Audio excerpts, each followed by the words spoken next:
پاک و ہند کی ایک مایہ ناز عالم دین علم حدیث کی ماہر تھی۔ آپ رحمۃ اللہ جنوری 1551 عیسوی محرم 985 ہجری کو دہلی میں پیدا ہوئی، یہ بھی نوٹ کر لے۔ دہلی میں تعلیم کی تکمیل کی اور ہر طرح کی علوم میں مہارت حاصل کر لی۔ 996 ہجری بمطابق 1588 عیسوی میں حج کی نیت سے مکہ مکرمہ کا سفر اختیار کیا۔ حج کے بعد آپ نے مکہ میں قیام کا ارادہ کیا اور مکہ مکرمہ کے ایک بہت بڑے شیخ عبد الوہاب متقی رحمۃ اللہ کی شاگردی اختیار کری۔ ان کی وہ خدمت میں رہ کر آپ رحمۃ اللہ نے علم حدیث میں مہارت حاصل کی۔ شیخ عبد الوہاب متقی رحمۃ اللہ صرف ایک عالم ہی نہیں تھے بلکہ وہ ایک بہترین مربی اور استاد بھی تھے۔ جب شیخ عبد الحق رحمۃ اللہ نے تعلیم مکمل کری تو استاد نے شاگرد کو واپس اپنی اصلی وطن ہندوستان جا کر دین اسلام کی تعلیم اور ارشاد کا حکم دیا۔ یہ مغلیہ عہد تھا اور مغل بادشاہ اکبر نے ایک نئی دین الہی کو ایجاد کیا۔ بات سمجھ آ رہی ہے؟ دین الہی کو کس نے ایجاد کیا تھا؟ اکبر بادشاہ نے، اور میں نے بتا بھی دیا۔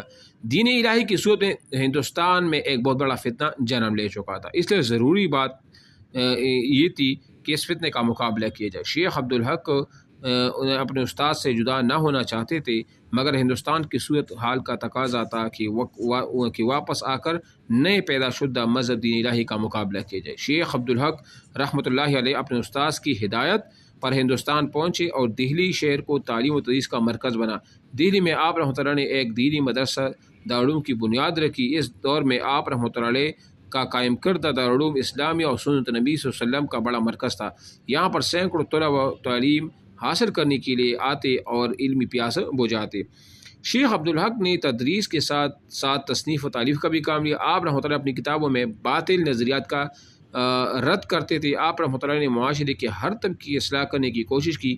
آپ رحمۃ اللہ نے عہد اکبری کے بڑے بڑے حکومت عہدیداروں کو خطوط لکھے اور انہیں احیاء سنت پر آمادہ کیا۔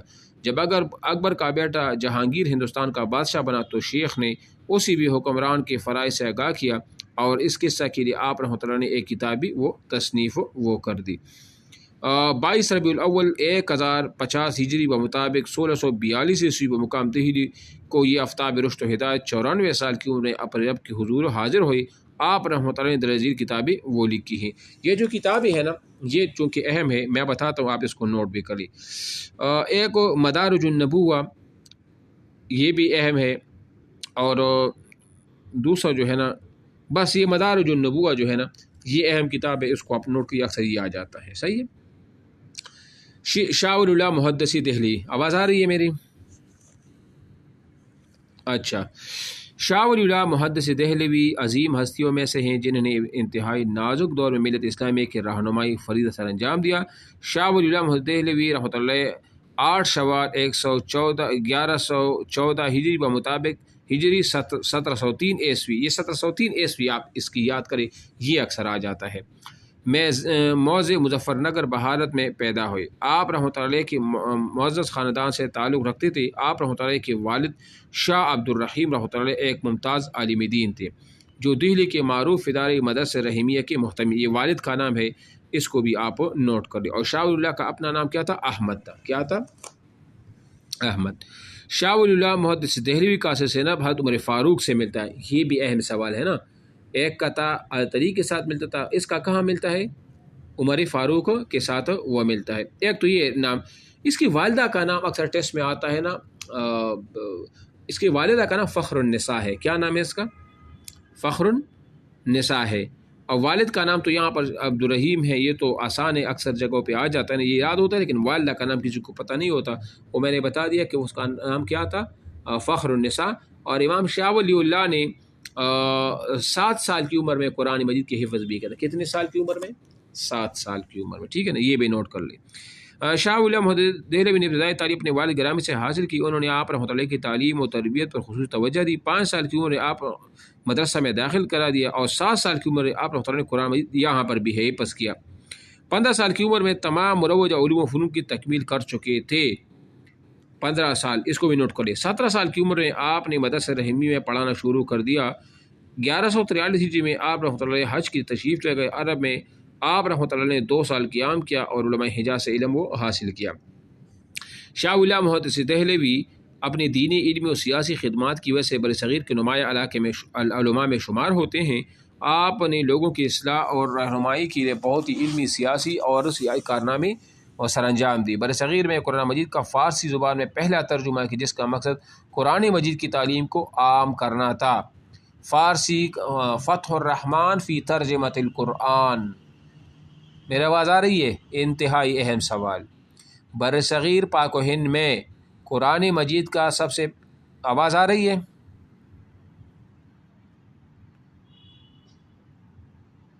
ہلو؟ ہاں، میں کہتا ہوں کہ برصغیر میں یہ انتہائی اہم سوال ہے کہ برصغیر میں فارسی زبان میں قرآن مجید کا ترجمہ سب سے پہلے شاہ ولی اللہ نے کیا تھا، اور اس ترجمے کا نام تھا فتح الرحمن فی ترجمۃ القرآن۔ یہ اس کا نام تھا۔ کیا نام تھا؟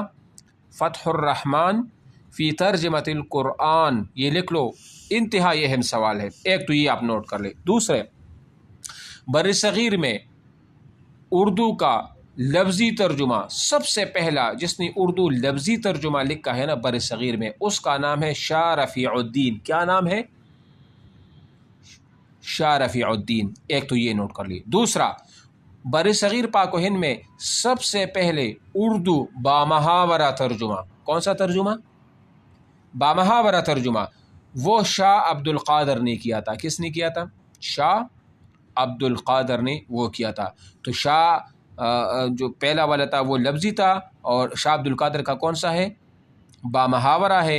اور جو فارسی میں سب سے پہلا ترجمہ قرآن کا تھا وہ فتح الرحمن تھا، وہ کس نے کیا تھا؟ شاہ ولی اللہ نے کیا تھا۔ اب سمجھ آ گئی آپ کو؟ اچھا جی، اب آ جائے،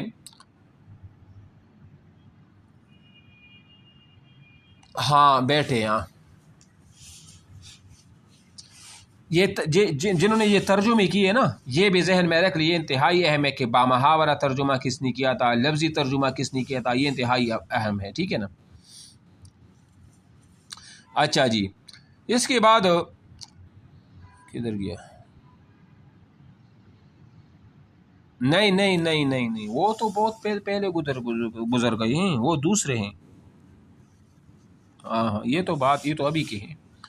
اچھا جی، برصغیر میں قرآن کا فارسی زبان میں پہلا ترجمہ ہے کہ جس کا مقصد، وہ نام میں نے بتا دیا، انہوں نے لکھا تو نہیں، میں نے نام بھی بتا دیا، جس کا مقصد قرآن مجید کی تعلیم کو عام کرنا تھا۔ متعدد کتابیں جس میں حجت اللہ البالغہ، یہ ہم نے پڑھا بھی ہے، جو حجت اللہ البالغہ یہ اسلامی فلسفہ کی ایک کتاب ہے، ٹھیک ہے نا؟ یعنی ہر چیز میں کیا نکتہ ہے، کیا رموز ہے، کیا اسرار ہیں، کیا نکات ہیں اس چیز میں، وہ اسی میں بیان ہے۔ تو حجت اللہ البالغہ انہوں نے لکھا ہے، یہ بھی نوٹ کر لے۔